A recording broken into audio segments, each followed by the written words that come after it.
Rais wa Marekani Bwana Donald Trump ameongeza ushuru kwa Uchina. Hii ni baada ya China kuongeza ushuru kwa Marekani wa asilimia 34 kama ambavyo Bwana Trump ameweka. Lakini sasa Bwana Trump ameweka ushuru unaojumuisha asilimia 104 dhidi ya China na unaanza kutekelezwa. Rais huyu wa Marekani amesifu hatua yake ya kuziongezea ushuru bidhaa za nchi nyingi duniani zinazoingizwa Marekani, akisema ni muhimu kwa maono yake kwa ajili ya Marekani. Kauli yake inakuja wakati akiongezea maradufu ushuru China hadi asilimia 104. Rais Trump amekiri kwamba mkakati wake wa nyongeza za ushuru kwa bidhaa zinazoingizwa Marekani kwa kiasi fulani umepitiliza, lakini amesisitiza maafisa wake wanafanya mazungumzo na nchi nyingi zinazotaka kufikia makubaliano ya kibiashara.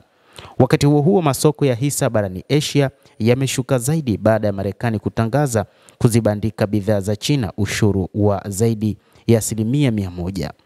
Masoko ya hisa ya Tokyo na Australia yamesuasua na sarafu ya Korea Kusini imeporomoka kwa viwango ambavyo havijashuhudiwa katika kipindi cha miongo miwili. Hiki ndicho ambacho wataalamu wa mambo ya kiuchumi wamesema kwamba namna ambavyo Trump anaendesha serikali katika nchi hiyo na sera yake ya ushuru itasababisha kupungua ama kushuka kwa uchumi katika mataifa mengi duniani, na ndicho ambacho kinayakuta baadhi ya mataifa ikiwa ni pamoja na Korea ya Kusini ambayo inatajwa kwamba sarafu yake imeporomoka kwa kiwango kikubwa.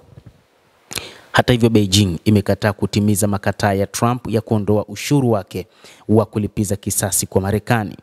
Lakini baadhi ya wachambuzi wanasema ushuru huo utaiathiri China pakubwa na kuilazimu kurekebisha uchumi wake na kutegemea pakubwa matumizi ya ndani, licha ya China kusema kwamba ushuru alioweka rais wa Marekani Donald Trump utaiathiri Marekani tu na kwamba China tayari imeamua kuwa na washirika zaidi. Hata hivyo, China imeamua itashirikiana na mataifa mengine ikiwa ni pamoja na mataifa ya Afrika, Asia na baadhi ya mataifa ya Umoja wa Ulaya ambayo hata baada ya tangazo la Trump, mataifa ya EU yalitangaza kwamba yatakuwa tayari kushirikiana na China katika masuala mbalimbali ya kibiashara.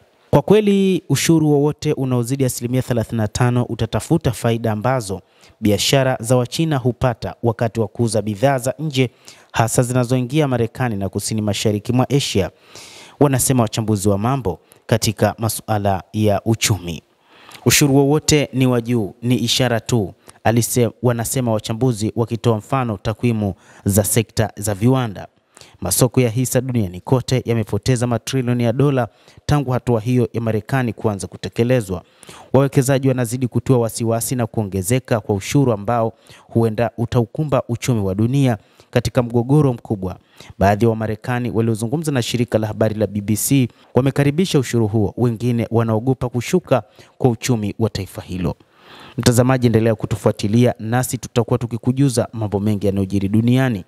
Mimi ni Adam Hussein, endelea kuwa nasi wakati wote, endelea kutufuatilia, tutakujuza kila kitu ambacho kinajiri katika ulimwengu kupitia The World News.